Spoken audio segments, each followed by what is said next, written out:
نؤمن به ونتوكل عليه ونعوذ بالله من شرور أنفسنا ومن سيئات أعمالنا من يهده الله فلا مضل له ومن يضلل فلا هادي له ونشهد أن لا إله إلا الله وحده لا شريك له ونشهد أن سيدنا ومولانا محمدا عبده ورسوله أما بعد صدر محترم اساتذہ کرام عزیز طلبہ معزز حاضرین آج کا یہ دن جو ایک غلامی کی زنجیروں کو توڑ کر ملک کو آزاد کرانے کا دن ہے پوری قوم ہر سال اس دن کو بڑی عظمت کی نگاہ سے دیکھتی ہے اور حقیقت یہ ہے کہ اس ملک کا ہر رہنے والا شخص چاہے وہ کسی بھی برادری سے تعلق رکھتا ہو یا کسی بھی مذہب سے تعلق رکھتا ہو اس کے لیے غلامی سے نکل کر ملک کی آزادی کو حاصل کرنے کی بنیاد پر یہ دن بڑا عظیم دن سمجھا جاتا ہے اور یقیناً یہ دن اپنے اندر عظمت رکھتا ہے اس لیے یہ آزادی کی ایک تاریخ ہے اس دن ملک کا ہر طبقہ اپنے ان بزرگوں کو یاد کرتا ہے اور آزادی کے لیے ان کی جانفشانی اور مصائب و آلام سے بھری ہوئی زندگی کو ہنستے اور کھیلتے قبول کرنے کے لیے اور آزادی حاصل کرنے کے لیے اپنے ان بزرگوں کی زندگی کو یاد کر کے ان بزرگوں کو آزادی کا ہیرو بتاتا ہے اور واقعتاً وہ آزادی کے ہیرو تھے. ہماری بھی ایک تاریخ ہے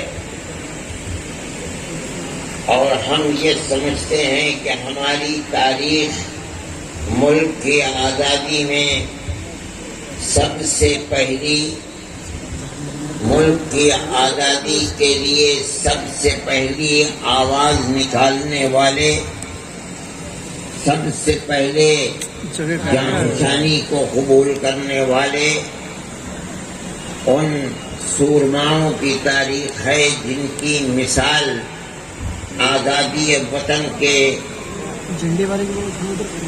سپہ سالاروں کے اندر نہیں ملتی.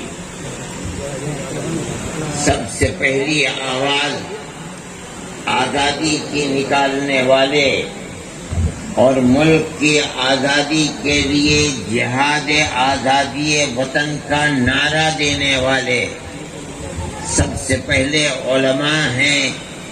جب ملک کے راجا مہاراجا اور نوابوں کے اندر بھی یہ ہمت نہیں تھی کہ وہ آزادی وطن کی بات اپنی زبان سے نکال سکیں، انگریز اور ایسٹ انڈیا کمپنی کا تسلط تھا.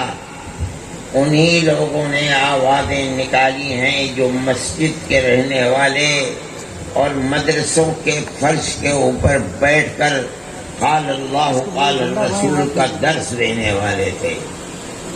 کسی کے اندر ہمت نہیں تھی.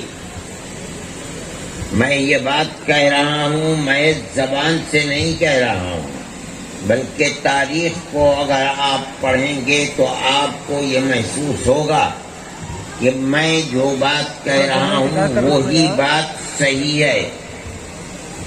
یہ صحیح ہے کہ آزادی وطن کے لیے ہر طبقے نے اپنی جان کی قربانی دی ہے، اس میں کوئی شک نہیں، لیکن میں جو بات کہہ رہا ہوں وہ کہہ رہا ہوں کہ سب سے پہلے یہ شعور دینے والے، سب سے پہلے یہ آواز اٹھانے والے کہ اب ملک غلام ہو چکا ہے، اس غلامی کی زنجیروں کو توڑنے کے لیے جہاد آزادی وطن کرنا ہر مسلمان کا فرض ہے، اس آواز کو نکالنے والے علماء تھے۔ کسی کے اندر شعور نہیں تھا، لیکن میں کہتا ہوں اپنے ہی طبقے کی بدنصیبی سمجھتا ہوں کہ جس چیز کو ہر عالم دین کو اور ہر طالب علم کو جاننا چاہیے تھا، کوئی طالب علم اس تاریخ کو نہ جانتا ہے اور نہ جاننے کی کوشش کرنا چاہتا ہے۔ ایسٹ انڈیا کمپنی آہستہ آہستہ آئی اور 17ویں صدی کے 17ویں صدی کے آخر تک اس نے ملک کے اندر آہستہ آہستہ اپنے پنجوں کو جما لیا، اور 1799 کے اندر سلطان ٹیپو شہید رحمت اللہ علیہ کو سرنگا پٹنم میں شہید کر دیا گیا۔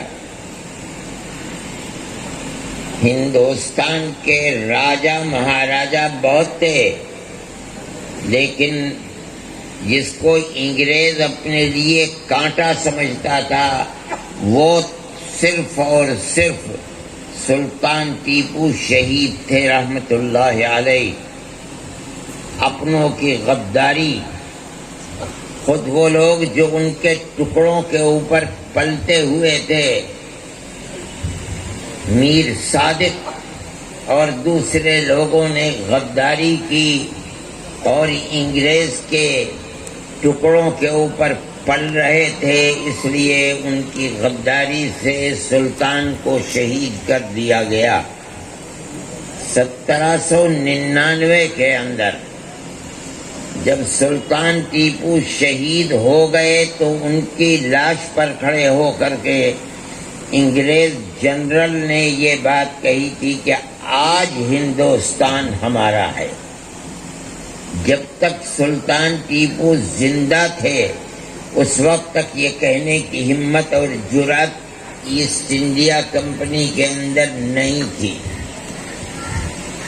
اور اس کے بعد انہوں نے جو چھوٹی اور بڑی ہندوستان کے اندر راجا مہاراجا اور نواب حکومت کر رہے تھے، ان سب کو اپنے پنجوں کے اندر لے کر 4 سال کے بعد سن 1803 میں دلی میں یہ اعلان کیا کہ ملک خدا کا، ملک خلق خدا کی، حکومت ملک بادشاہ سلامت کا، لیکن آج سے حکم ایسٹ انڈیا کمپنی کا چلے گا۔ یہ مشہور جملے ہیں، خلق خدا کی ہے، ملک بادشاہ سلامت کا ہے، شاہ عالم کا دور تھا، لیکن حکم آج سے ایسٹ انڈیا کمپنی کا چلے گا۔ یہ سب سے پہلا اعلان تھا۔ اس اعلان پر کسی نے دھیان نہیں دیا۔ مدرسوں میں زندگی گزارنے والا ایک عالم دین جو اس وقت اپنے ہم عصروں کے اندر سب سے بڑا عالم دین سمجھا جاتا تھا، اور حضرت شاہ ولی اللہ صاحب محدث دہلوی کے سپوت حضرت شاہ عبد العزیز صاحب رحمت اللہ علیہ کھڑے ہوئے، اور انہوں نے سب سے پہلے یہ اعلان کیا ہے کہ آج ہمارا ملک غلام ہو گیا اور اس ملک کو آزاد کرانے کے لیے جہاد کرنا ہر مسلمان کا فرض ہے۔ یہ سب سے پہلی آواز تھی، کسی کے اندر ہمت نہیں تھی کہ یہ آواز کرتا اور لگاتا کہ ملک غلام ہو گیا، اس کو غلامی سے آزاد کرانا ہمارا فرض ہے۔ کوئی کہنے والا نہیں تھا، اگر تھا تو شاہ عبدالعزیز صاحب محدث دہلوی تھے۔ یہ چیز تاریخوں میں زندہ ہے، لیکن مسلمان دوسروں کو یہ کہتا ہے کہ انہوں نے ہماری تاریخ کو مٹا دیا، لیکن سوال ہے کہ مسلمان نے کہاں اپنی تاریخ کو زندہ رکھا ہے؟ نہ مدرسوں میں پڑھائی جاتی ہے، نہ پڑھنے والے پڑھتے ہیں، نہ کسی کو شوق ہے، نہ کوئی جانتا ہے۔ حضرت شاہ عبدالعزیز صاحب محدث دہلوی کے یہ کلمات اللہ کے یہاں مقبول ہوئے اور انہوں نے جہاد کی تیاری کی، اور انگریز نے ان کو اس کی سزا دینے کی تیاری کی۔ ان کے مدرسے کو دفن کر دیا گیا دلی کے اندر۔ ابھی چند سال ہوئے وہ مدرسہ کھدائی کے اندر آیا، مگر وہ ہندوستان کی بری سیاست کی نظر ہو کر کے پھر برباد ہو گیا۔ حالانکہ اس مدرسے کے باقیات آزادی ہند کی در حقیقت ایک نشانی تھے، اسے آزاد رہنا چاہیے تھا، چاہے اس کی پرانی در و دیوار ہی زندہ رہتی، لیکن یہ ایک نشانی ہوتی کہ یہ ہیں وہ آثار جہاں سے ہندوستان کی آزادی کی آواز نکلی تھی۔ یہ واقعہ سن 1803 کا ہے۔ حضرت شاہ عبدالعزیز صاحب کی جائیداد اور مدرسے کو فرق کر لیا گیا، مدرسے کو دفن کر دیا گیا، ان کو دلی سے نکال دیا گیا، ان کو جسم کے اوپر چھپکلی کا لیپ کرا دیا گیا۔ لوگ کہتے ہیں کہ وہ برس کے بیمار ہو گئے، لیکن جو آواز ان کی زبان سے نکلی تھی آزادی وطن کی، ایک قدم وہ مرد مومن پیچھے نہیں ہٹا۔ یہ تاریخ ہے مسلمان کی، ہماری تاریخ ہے، ہمارے بزرگوں کی تاریخ ہے، جس کو ہم آج زندہ کرنے کے لیے یہ بات کہتے ہیں۔ اور یہ جو میں کہہ رہا ہوں کہ انہوں نے قدم پیچھے نہیں ہٹایا، یہ ایک کھلی ہوئی حقیقت ہے کہ ان مصائب و آلام کو برداشت کیا انہوں نے، مگر انہوں نے اپنی اولاد اور خاندان ولی اللہ سے ایک جوان کا انتخاب کیا، شاہ اسماعیل شہید کا، اور اپنے متوسلین میں سے رائے بریلی کے رہنے والے سید احمد شہید، جو مولانا ابو الحسن علی ندوی رحمۃ اللہ علیہ کے آباء و اجداد میں سے ہیں، لیکن مولانا شاہ عبدالعزیز صاحب محدث دہلوی کے متوسلین میں سے ہیں، ان کا انتخاب کیا اور اپنی زندگی میں ان دونوں کو کھڑا کر دیا جہاد آزادی وطن کے لیے قربانی دینے کے لیے۔ آپ لوگوں کو معلوم نہیں ہے، ان لوگوں نے پورے ملک کے اندر دورہ کیا، لوگوں کے اندر آزادی وطن کی روح پھونکی، جہاں وہ سڑکوں سے جا سکتے تھے سڑکوں سے گئے، جہاں وہ دریاؤں اور کشتیوں سے جا سکتے تھے کشتیوں سے گئے، شمالی ہندوستان سے لے کر جنوبی ہندوستان تک گئے، بہار اور آسام تک گئے، جہاں تک جا سکتے تھے گئے، اور انہوں نے گھوم پھر کر آزادی وطن کے لیے راہ کو ہموار کیا۔ دلی میں بیٹھ کر یہ کام نہیں ہو سکتا تھا، یہاں تک کہ سن 1824 میں حضرت شاہ عبدالعزیز صاحب محدث دہلوی کا انتقال ہو گیا، مگر انہوں نے اپنی زندگی کے اندر ان دونوں کو پیدا کر دیا تھا، اور ان کے اندر ایسی گرمی بھر دی تھی کہ زمین و آسمان ایک ہو جائے لیکن آزادی وطن کے اس نعرے سے ایک قدم پیچھے نہیں ہو سکتا۔ یہ لوگ آگے بڑھے اور انہوں نے سوچا اور یہ بات طے کی کہ ہمیں آزادی وطن کے لیے ملک میں کون سے میدان کو اختیار کرنا ہے اور کہاں سے ہمیں آزادی وطن کے لیے اپنی جان کو پیش کرنے والے اور اپنے سر کو قلم کرانے والے لوگ ملیں گے۔ چنانچہ یہ ان کی بصیرت تھی کہ انہوں نے وہ میدان انتخاب کیا جو ہندوستان کے شمال میں آزاد قبائل کا میدان ہے، جس کو صوبہ سرحد کہا جاتا ہے، اور آج وہ حصہ تقسیم ملک کے بعد پاکستان کے حصے میں چلا گیا ہے، اسی کو اختیار کیا، اس لیے کہ وہ لوگ لڑنے والے، مرنے والے اور جو بات دماغ کے اندر آ جائے اس کے لیے مر مٹنے والے لوگ تھے۔ وہاں اپنے حلقے کے لوگوں کو، پیروں کو، علماء کو منتخب کیا اور اس چیز کے لیے کھڑا کر دیا گیا۔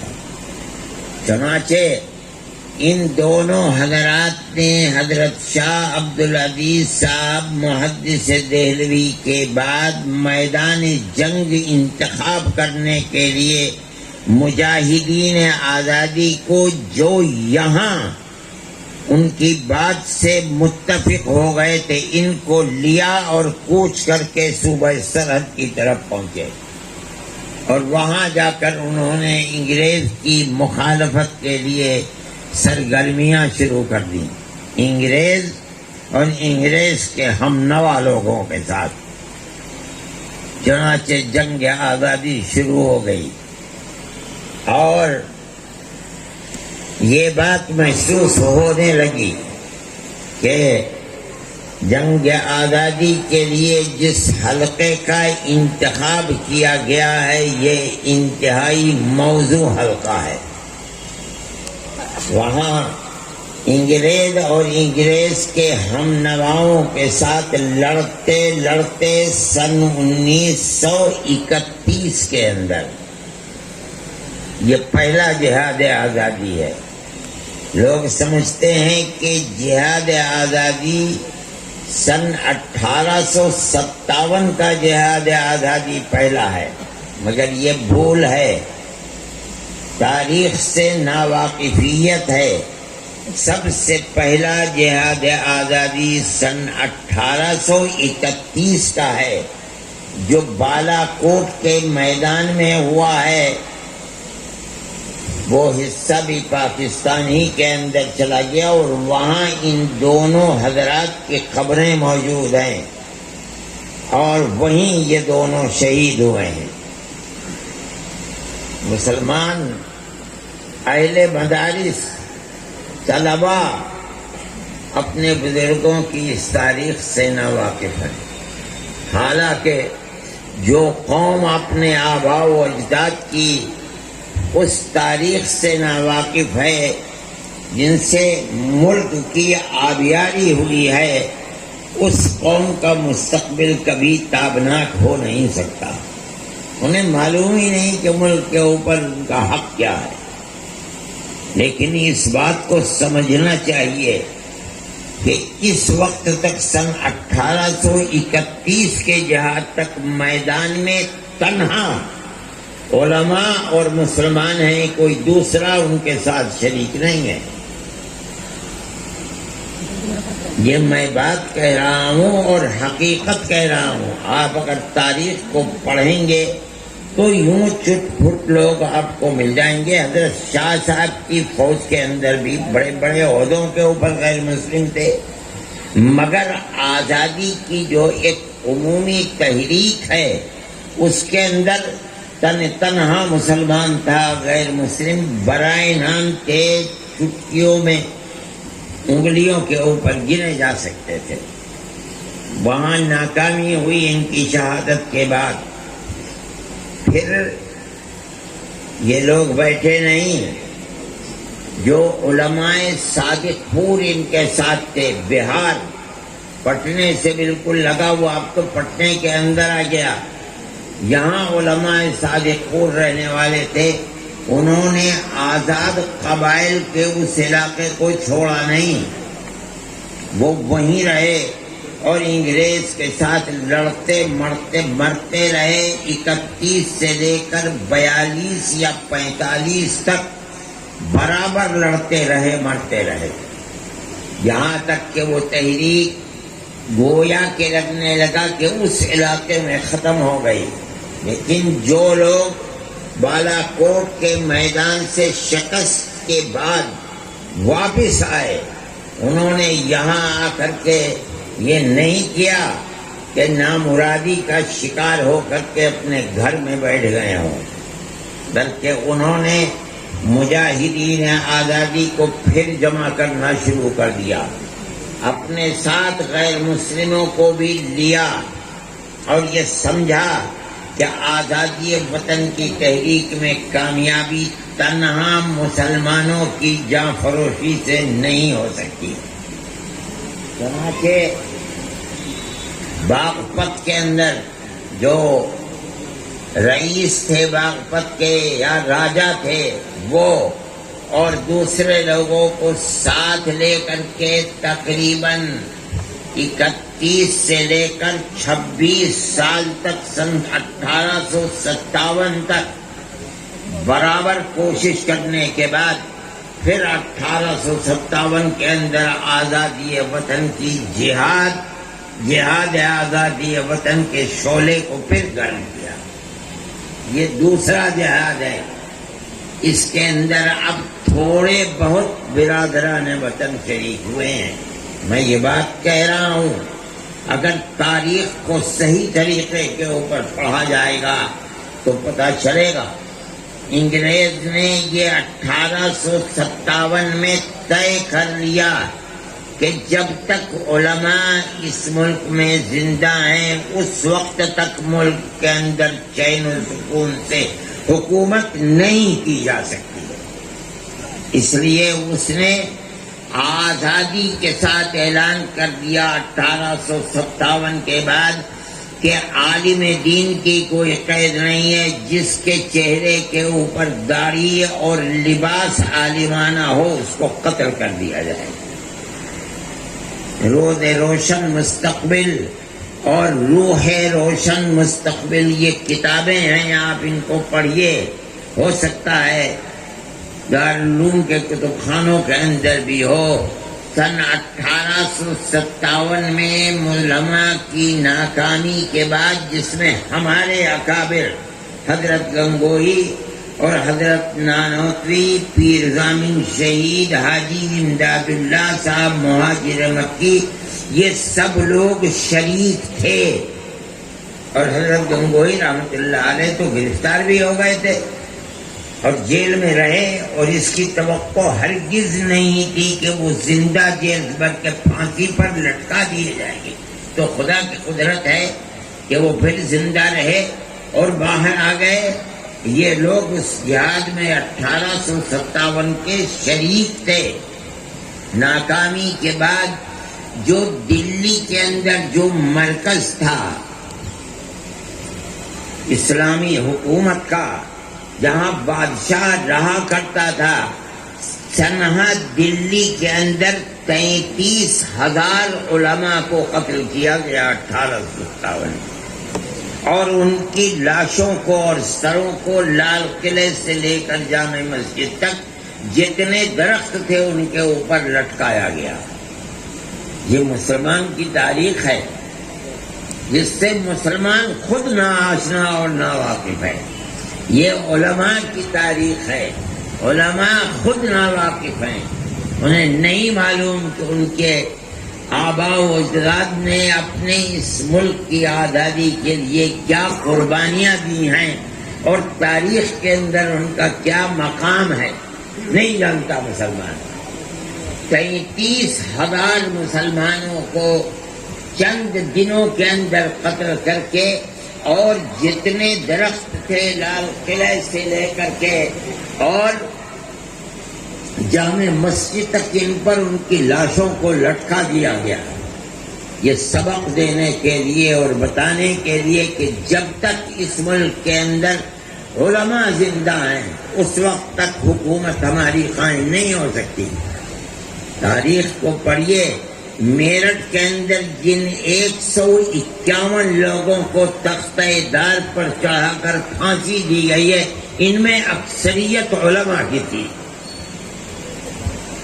کسی کو معلوم نہیں کہ کیا علماء کا کردار تھا.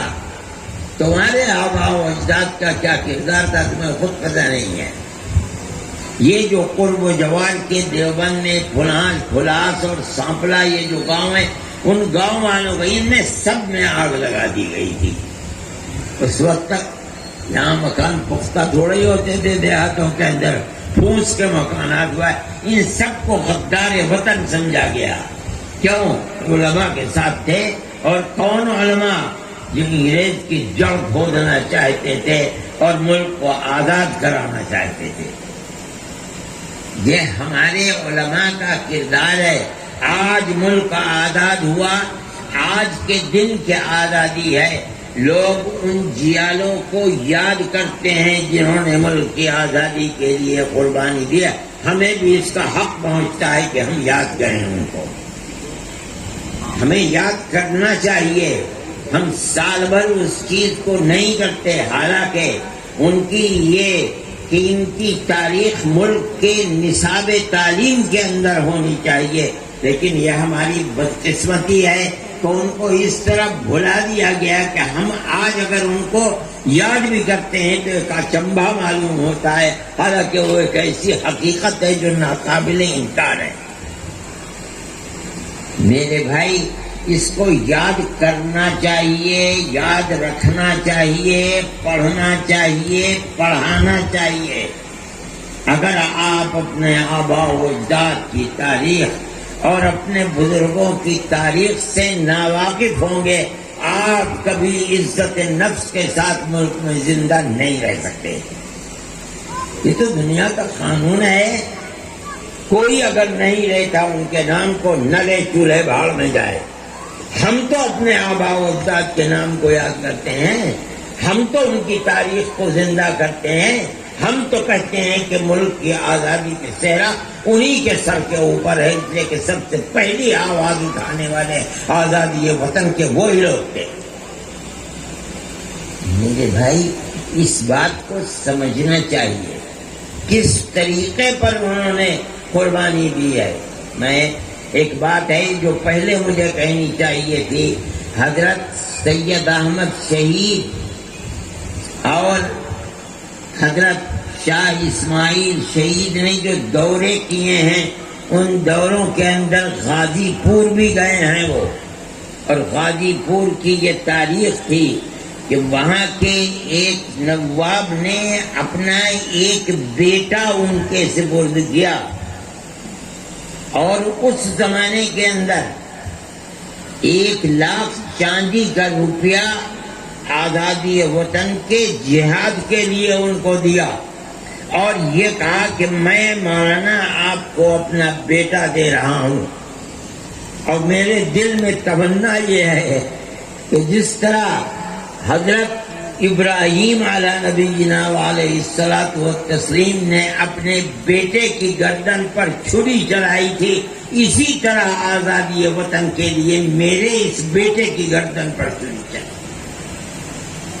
اور حضرت شاہ صاحب اس کو لے کر گئے ہیں، اور سرحد کے اندر غازی پور کے جن 6 آدمیوں کی شہادت کا ذکر آتا ہے، اس میں ان کا وہ بچہ بھی ہے.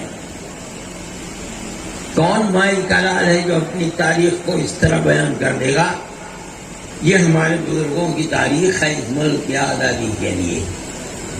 میرے بھائی اس چیز کو پڑھنا چاہیے، سمجھنا چاہیے.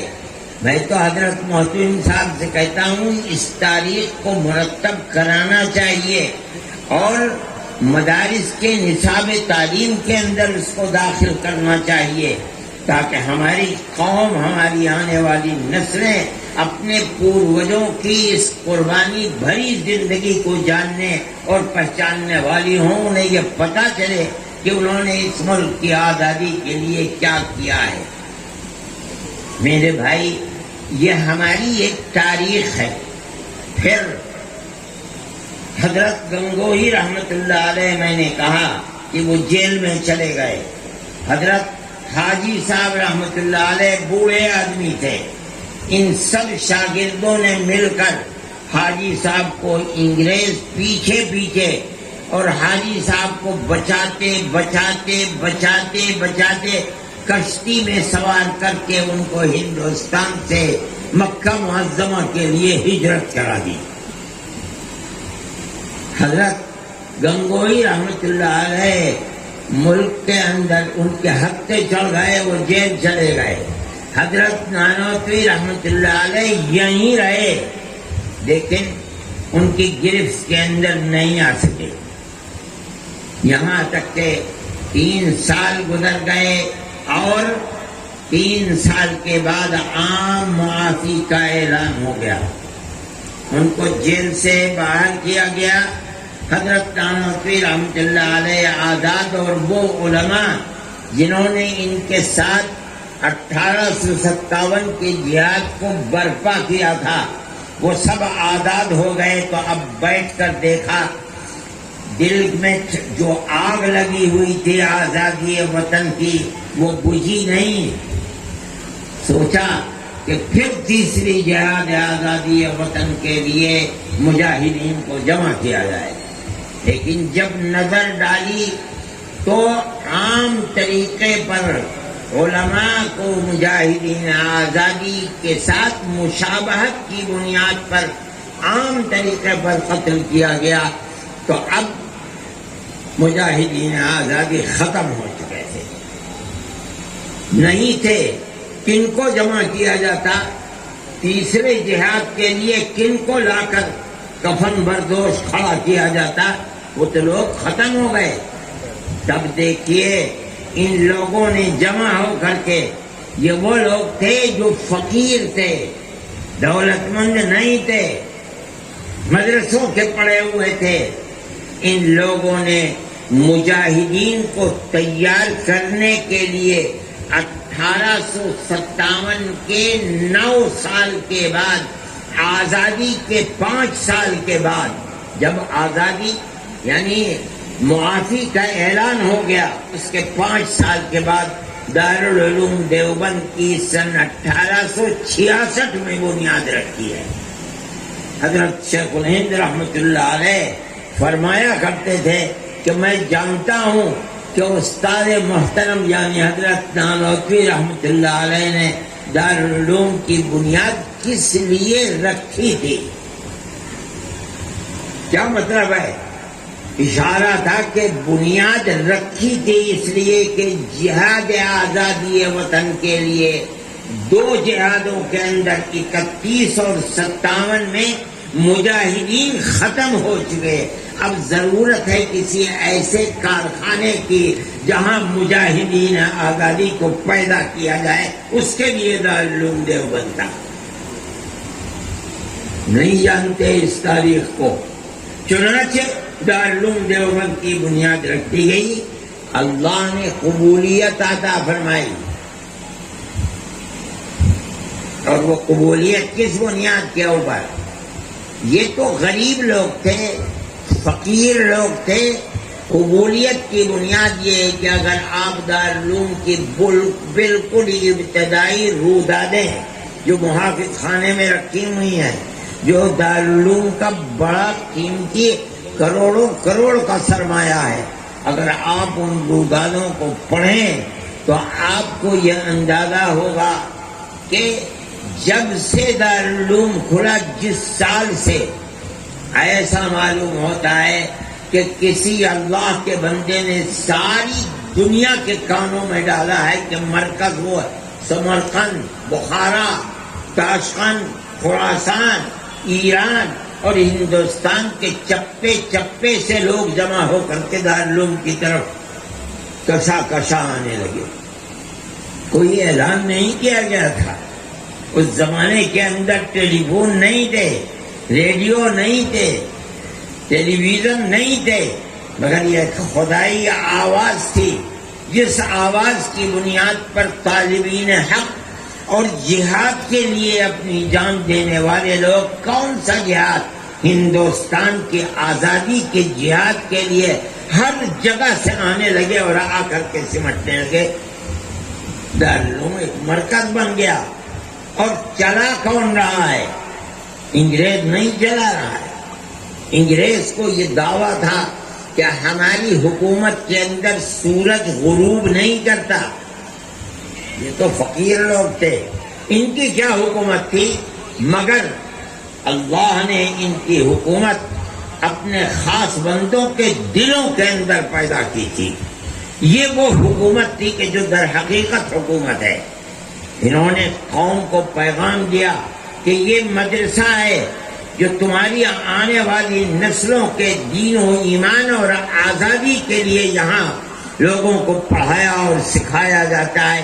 اگر یہ مدرسہ زندہ ہے تو تمہاری آنے والی نسلیں زندہ رہیں گی، اگر یہ مر گیا تو تم مر جاؤ گے، تمہاری نسلیں مر جائیں گی۔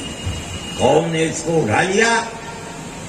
جس کے پاس 2 پیسے ہیں وہ 1 پیسہ دارالعلوم کو دیتا تھا، جس کے پاس 2 روپے ہیں 1 روپیہ دارالعلوم کو دیتا تھا، اور 150 سال سے یہ مدرسہ اس طرح چل گیا۔ یہ ان کی جو ٹاٹ اور گوریوں پر بیٹھ کر کے پڑھتے اور پڑھاتے تھے، یہ اللہ کے یہاں ان کی مقبولیت تھی۔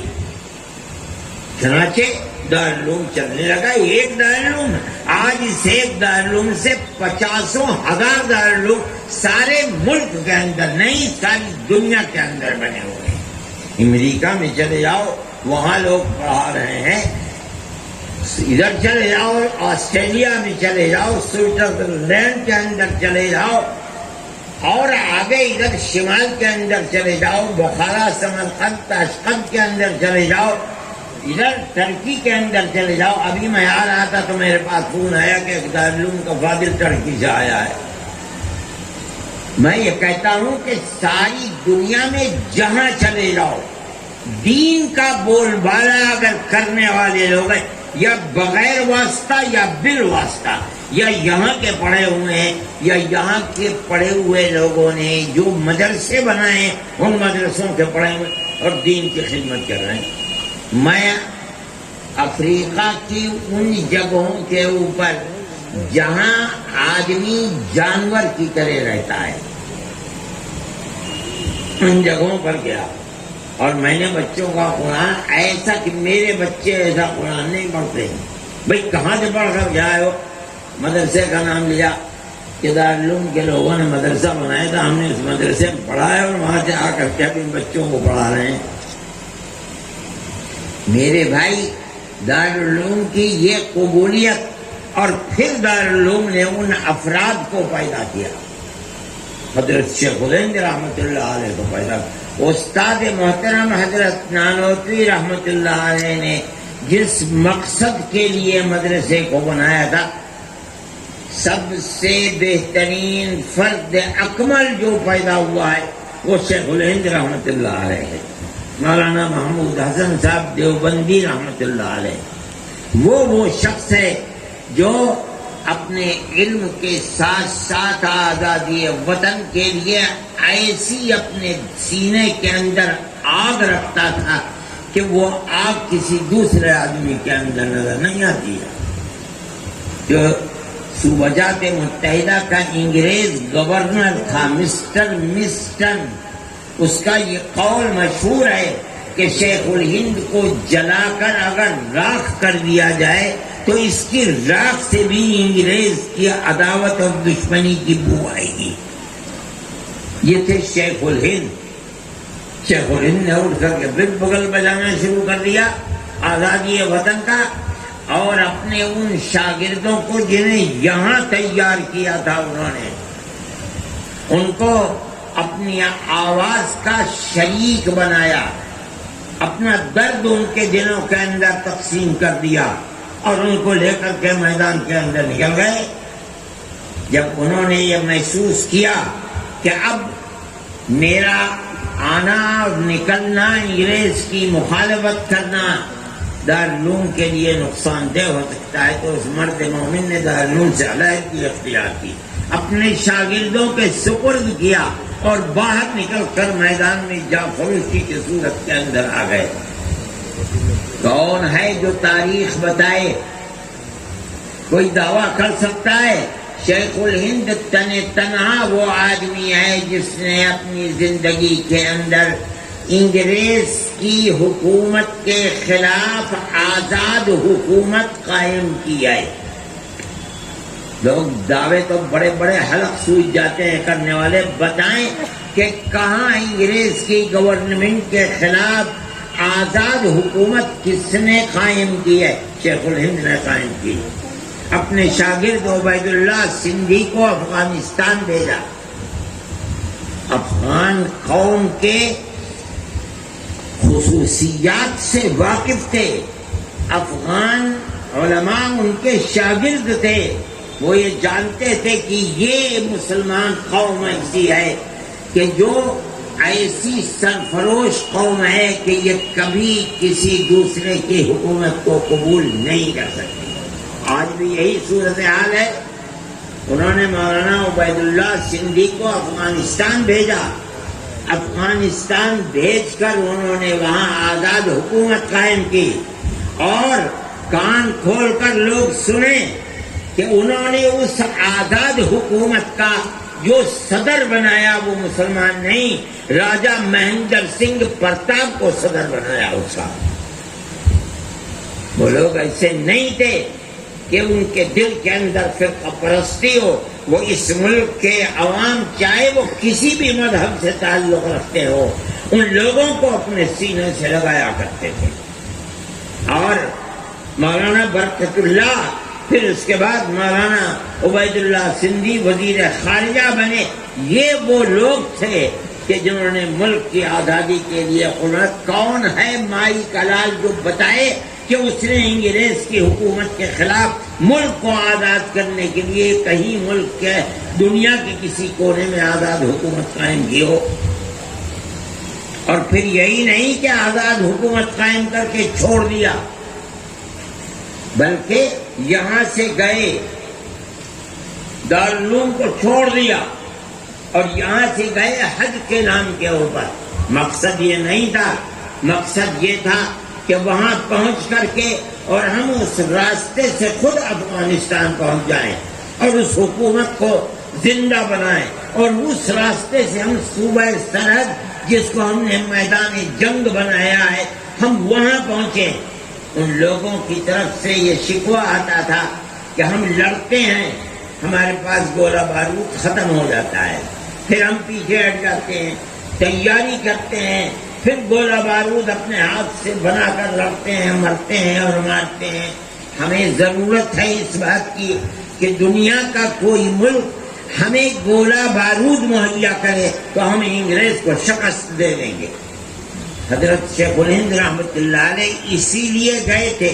اس زمانے میں وہاں حکومت ٹرکی کی حکومت تھی، جو وہاں کے وزیر اعظم تھے، ان سے ملاقات کی اور یہ بات کہی اور یہ کہا کہ میں یہ چاہتا ہوں کہ آپ مجھے یہاں سے کسی طرح افغانستان کا راستہ صاف کرا دیں اور بھیج دیں، مگر انہوں نے معذرت کی کہ انگریز کی حکومت اب راستوں میں جگہ جگہ ہے، ہم اگر چاہیں گے بھی بھیجنا تو آپ نہیں جا سکتے۔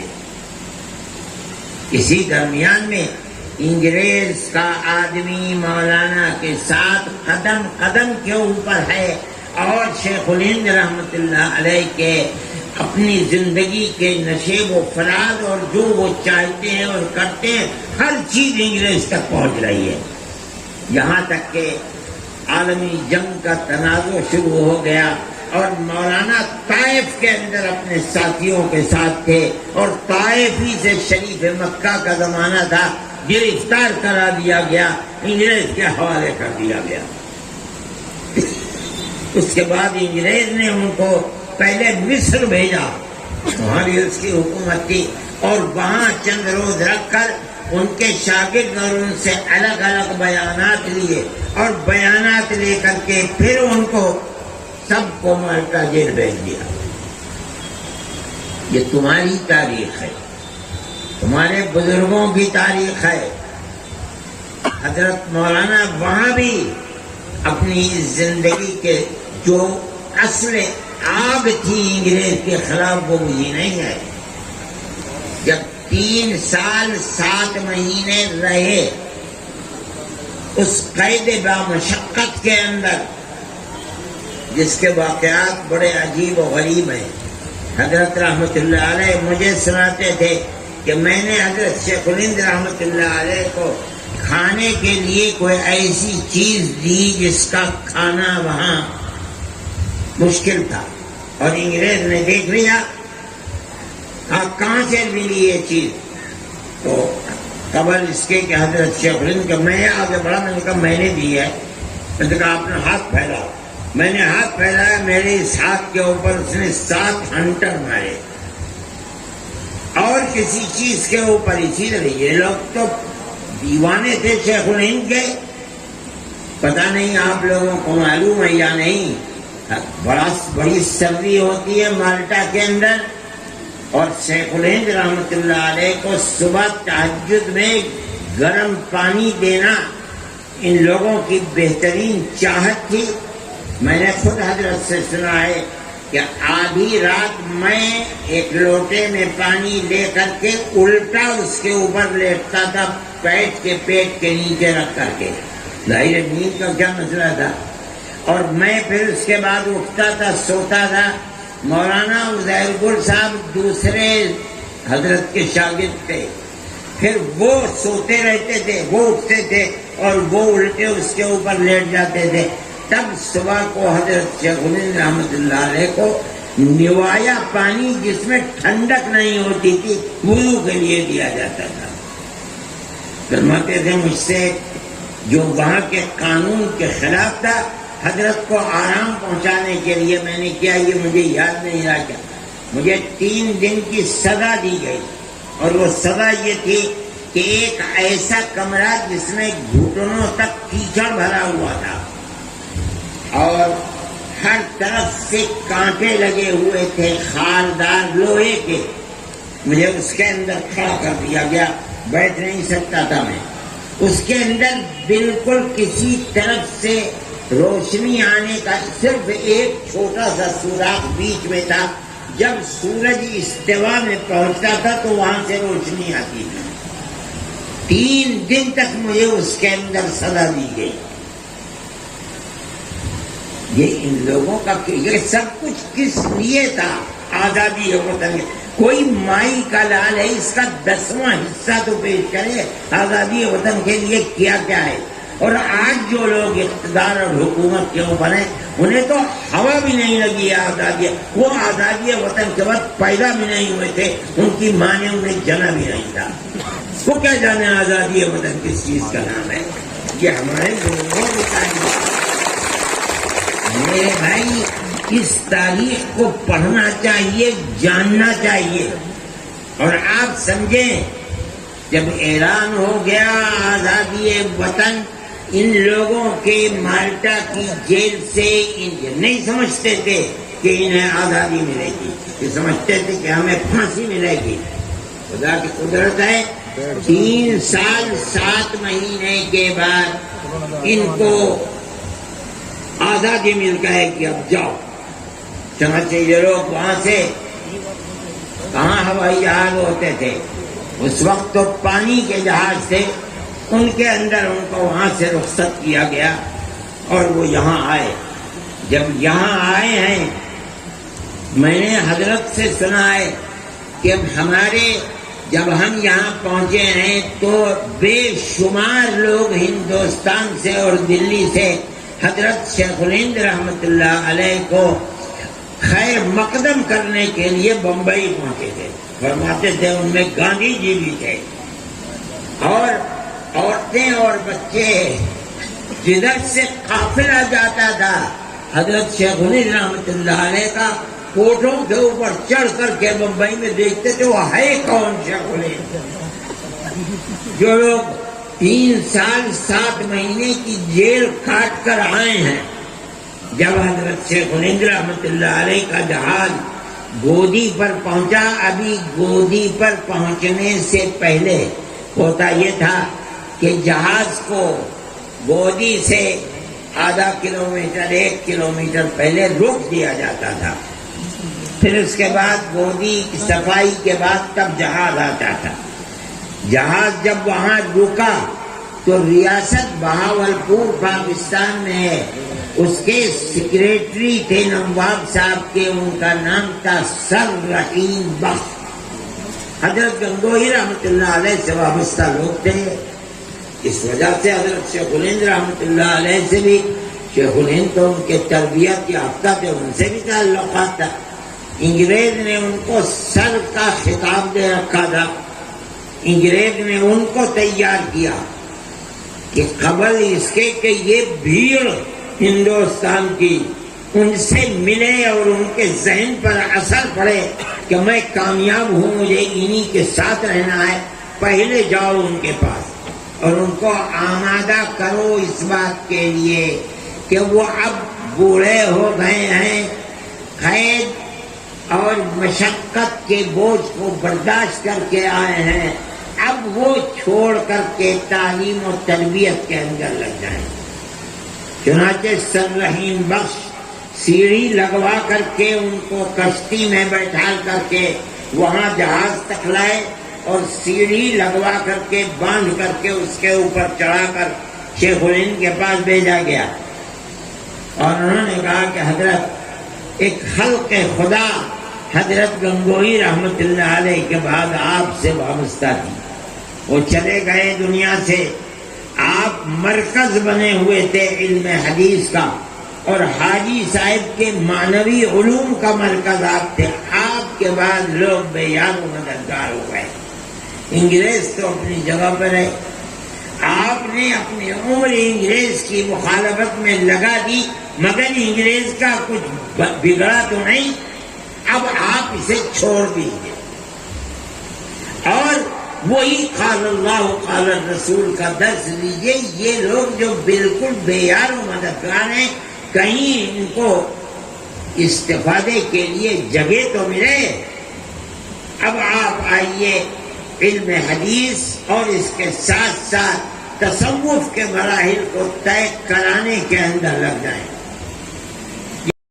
تو میری بات پوری فرمایا کہ میں اسی آگ کو لے کر کے ہندوستان آیا ہوں اور میں انگریز کی غلامی کو حرام سمجھتا ہوں.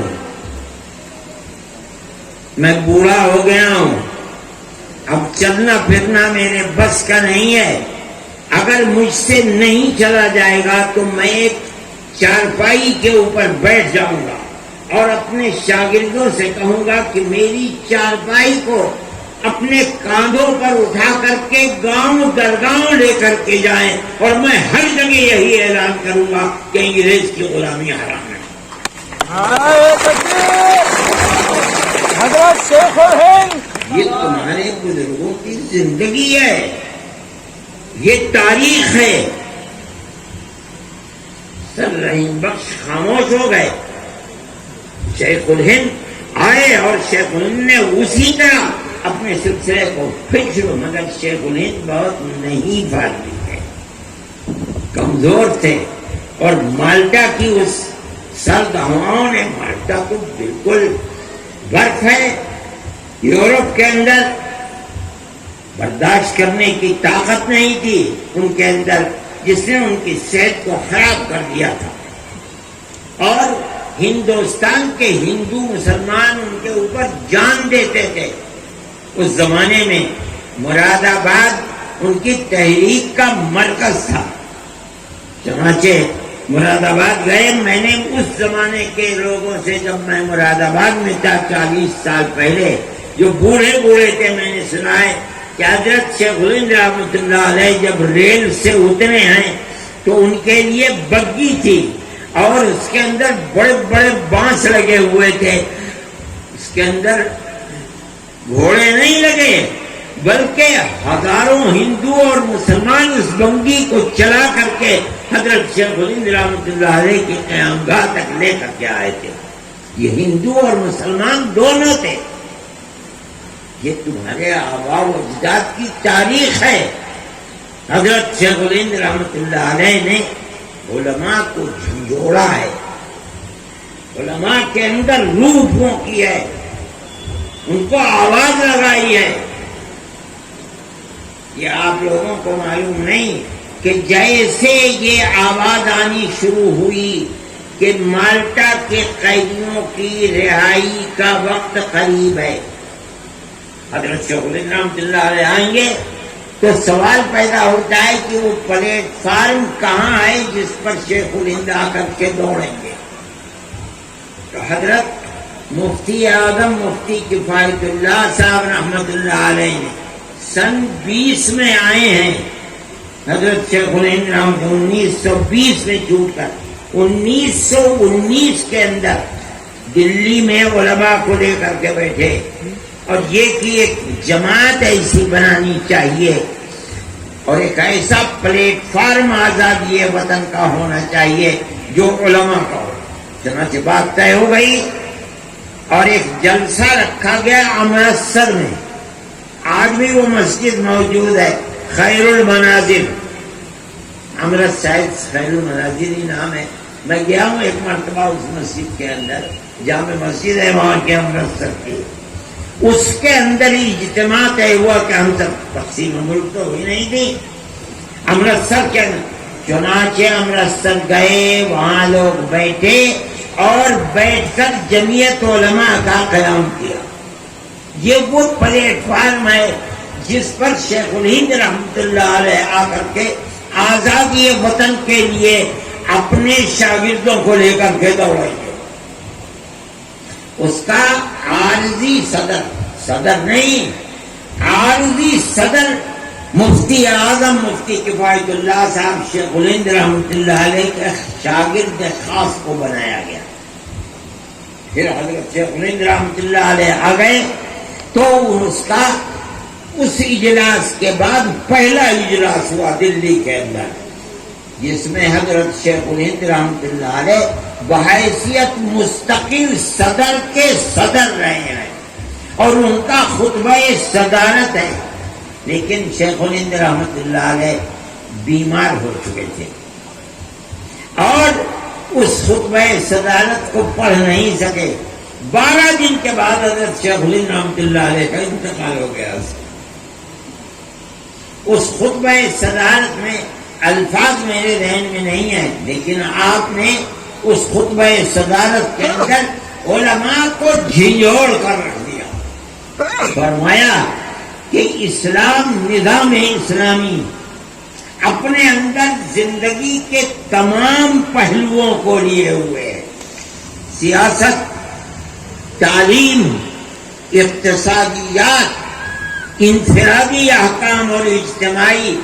اسلام ایسا ملک ہے جس نے ایسا اسلام ایسا نظام رکھنے والا مذہب ہے جس نے ہر طرف سے انسان کی اجتماعی اور انفرادی زندگی کو اپنے اندر گھیر رکھا ہے.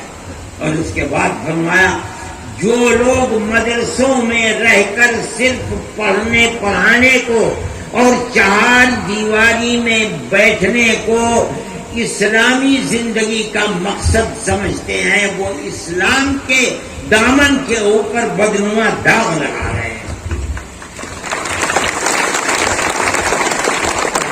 کون کہہ سکتا ہے؟ شیخ الہند کہہ سکتا ہے. میرے بھائی یہ تاریخ ہے علماء دیوبند کی، علماء کی اور علماء دیوبند کی تاریخ ہے. یہ یہاں جامع مسجد کے قریب وہ گھر ہے جو شیخ الہند کا گھر تھا. یہیں سے یہ داستان شروع ہوئی ہے۔ ان کا انتقال ہو گیا، ان کے انتقال کے بعد ان کے شاگردوں نے جو ان کے اشاروں کے اوپر جان قربان دینے کے لیے تیار تھے، اپنے سر سے کفن باندھ لیا اور شیخ الہند رحمت اللہ علیہ کی زندگی، مجاہدانہ سرگرمی، نظریات کو اپنے دل و دماغ میں اتار کر کے پھر میدان کے اوپر اسی طرح دوڑنے لگے جیسے شیخ الہند دوڑتے تھے۔ کے بعد دیگر جیلیں ہونے لگی اور جیل پر جیل ہونے لگی، مگر کبھی یہ نہیں ہوا کہ 2 قدم پیچھے ہٹ جاتے، نہیں، مر جائیں گے، اپنا کفن اپنے ساتھ لیے پھرتے تھے کہ ہم کسی دوسرے کا کفن بھی نہیں لیں گے، جو ہمارا کفن ہے ہم اسی کو لے کر کے اپنے قبر کے اندر جائیں گے۔ یہ بھائی یہ تاریخ ہے حضرت شیخ الہند رحمت اللہ علیہ کی، اور اس کے بعد ان کے شاگردوں کی تاریخ ہے۔ مراد آباد، سہارنپور، بریلی، الہ آباد، گجرات میں سابرمتی جیل، یہ وہ جیلیں ہیں جہاں حضرت شیخ الہند رحمت اللہ علیہ کے شاگرد حضرت مدنی نے اپنی زندگی گزاری ہے، اور فرمایا کرتے تھے سب سے زیادہ بامشقت جیل سابرمتی جیل گجرات کی تھی، اور جیلیں بھی سب بات ہوئی ہے تھوڑی ہے کہ خالہ جان کا گھر ہے، مگر سب سے زیادہ مشقت بھری جو جیل تھی وہ وہاں کی جیل تھی۔ لیکن کبھی کسی وقت میں پیچھے نہیں آئے، یہ سمجھتے تھے کہ ہم مر جائیں گے تو مر جائیں گے، شیخ الہند کے راستے پر مریں گے، ہم نے زندگی ان کے قدموں کے اوپر چلائی ہے، میدان محشر میں جنت میں ان کے ساتھ رہیں گے۔ بھائی ایک زندگی تھی، ان لوگوں نے زندگی گزاری ہے، اور ان کی زندگی کے اندر مذہب کی بنیاد کے اوپر نفرت نہیں تھی۔ کہ جہاں رہتے تھے، میں اپنے بچپن میں مجھے یاد ہے کہ ہندو، بڑے بڑے ہندو جو یہاں کے قرب و جوار کے رہنے والے تھے، حضرت رحمت اللہ علیہ کے پاس آیا کرتے تھے، اور حضرت جایا بھی کرتے تھے۔ جیرن کنڈی گاؤں ہے، یہاں کے ایک بزرگ تھے ہندو، انہوں نے سب سے پہلے اپنے یہاں ٹیوب ویل لگایا تھا، تشریف لائے حضرت کے بعد نے کہا کہ حضرت آپ چلیں گے، آپ اس کے ہتھے کو گھمائیں گے سب سے پہلے۔ میں بھی چونکہ جا رہے تھے کار سے، کار میں چھوٹا سا میں ان کے ساتھ چلا گیا دیکھنے کے لیے۔ حضرت رحمت اللہ علیہ مجھ سے اتنی طاقت نہیں تھی کہ وہ چلے تنہا اس کو ہتھے کو چلا سکتے، حضرت کے ساتھ اور لوگ چلے اور اس کے بعد اس کو چلایا۔ یہ محبت تھی، تعلق تھا۔ میں نے واقعہ سنا ہے اور اس آدمی کو دیکھا ہے۔ سہارنپور کے ایک صاحب تھے جو جیل میں حضرت کے ساتھ تھے۔ میں آج کی اس نفرت کی سیاست پر کہتا ہوں، اس کے اندر ہندو بھی تھے سہارنپور کے، روز آنا بیٹھا کرتے تھے، بات چیت ہوا کرتی تھی، انہوں نے آنا چھوڑ دیا حضرت کے پاس۔ حضرت نے کسی دوسرے صاحب سے پوچھا کہ فلاں صاحب کہاں ہیں، اتنے دن ہو گئے آئے نہیں، کیا بیمار ہیں؟ آپ نہیں، بیمار تو نہیں ہے۔ انہوں نے یہ پیغام جا کر کے ان سے کہا کہ حضرت پوچھ رہے تھے آپ اتنے دن سے گئے نہیں، فرمایا ہاں میں جاؤں گا حضرت کے پاس۔ کہنے لگے گئے حضرت کے پاس، اس نے پوچھا کہاں تھے آپ اتنے دن سے چلے گئے نہیں آئے؟ فرمایا حضرت میں آپ کے پاس نہیں آؤں گا، میں اگر آپ کے پاس آؤں گا تو مجھے یہ خطرہ ہے کہیں میں آپ کے اخلاق کی بنیاد پر اپنے مذہب کو چھوڑ کر آپ کے مذہب کو نہ اختیار کروں، اور میں اپنا مذہب چھوڑنا نہیں چاہتا۔ میں کہتا ہوں کہ یہ ہمارے بزرگوں کی تاریخ تھی، اور وہ اس طرح ہندو مسلم اتحاد کے طریقے کے اوپر رہتے تھے۔ حضرت شیخ الہند رحمت اللہ علیہ نے اس اتحاد کی تعلیم دی تھی۔ جب آپ مالٹا کی جیل سے واپس آئے ہیں، حضرت کا یہ مقولہ کتابوں کے اندر موجود ہے، فرمایا کہ ملک کی آزادی تنہا مسلمان کی کوششوں سے نہیں ہو سکتی۔ یہ ضروری ہے کہ اگر ملک کو انگریز کے چنگل سے نکالنا ہے تو یہ تحریک ہندو مسلم تحریک بننی چاہیے۔ اور یہ فرمایا اور اگر خوش قسمتی سے سکھوں کی جنگجو قوم بھی ساتھ آ جائے آزادی وطن کی تحریک میں تو آزادی وطن اور بھی آسان ہو جائے گی۔ یہ حضرت شیخ الہند رحمۃ اللہ علیہ کے جملے موجود ہیں۔ اس طریقے کے اوپر ہندو مسلم اتحاد کے ساتھ یہ لوگ آگے بڑھے ہیں اور ملک کو آزاد کرایا ہے۔ یہ تو بدقسمتی کی بات ہے کہ ملک آزاد بھی ہوا اور اس کے بعد تقسیم بھی ہو گیا۔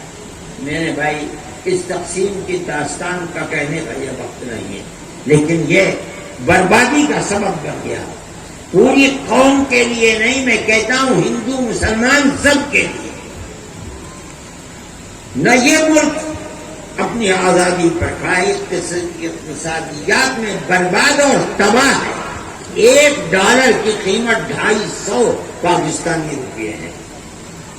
نہ یہ ملک، لوگ بنگلہ دیشی آئے ہوئے ہیں اور بڑے اچھے سمجھدار لوگ ہیں دلی کے اندر، ان سے بات ہوتی ہے، وہ کہتے ہیں یہ خطرہ ہے کہ کہیں چند ہی مہینوں کے اندر ملک وہاں نہ پہنچ جائے جہاں سری لنکا پہنچا ہوا ہے۔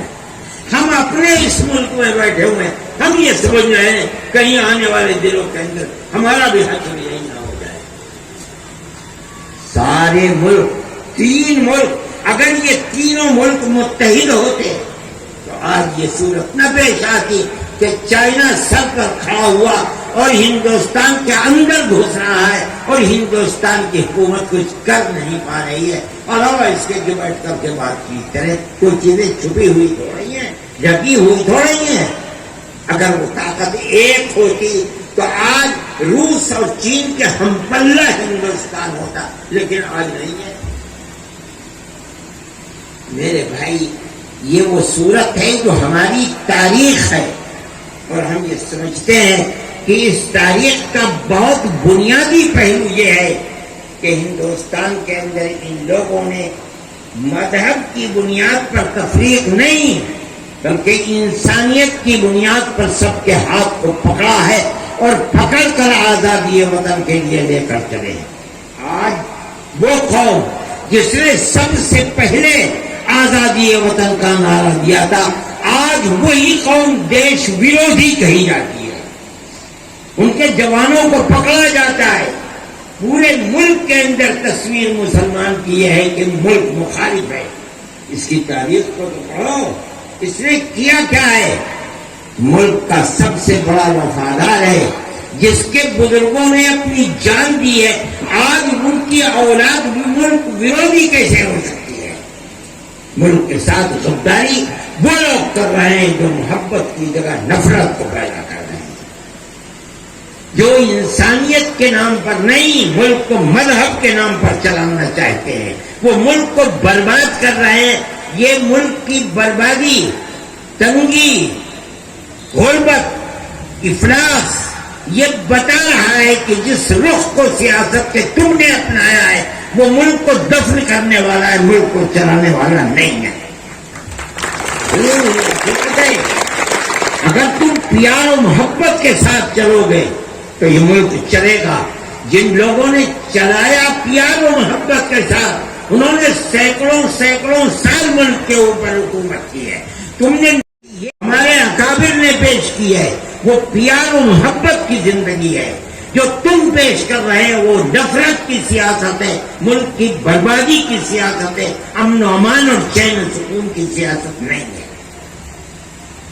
میرے بھائی یہ ہماری تاریخ ہے، ملک ہمارا ہے۔ سب سے زیادہ اگر بربادی ہوتی ہے تو دل ہمارا تڑپتا ہے۔ دیکھ ہمارے سامنے ہمارے بزرگوں کی یہ تاریخ ہے جس کو میں پیش کرتا ہوں، اور میں اعلان کہہ رہا ہوں، یہاں حکومت کے لوگ بھی بیٹھے ہیں، وہ جانتے نہیں ہیں جو میری اس بات کی مخالفت کریں۔ تاریخ کو دیکھیں، پڑھیں، سنیں، سمجھیں۔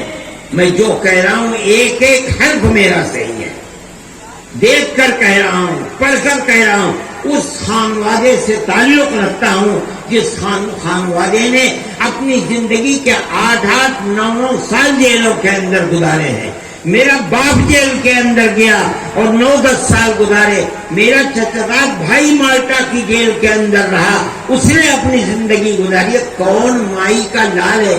آج کوئی اپنی تاریخ کو تو پیش کر دے، انہوں نے کیا پھلی پھوڑی ہے ملک کی آزادی کے لیے، یہ کیا جانے گے؟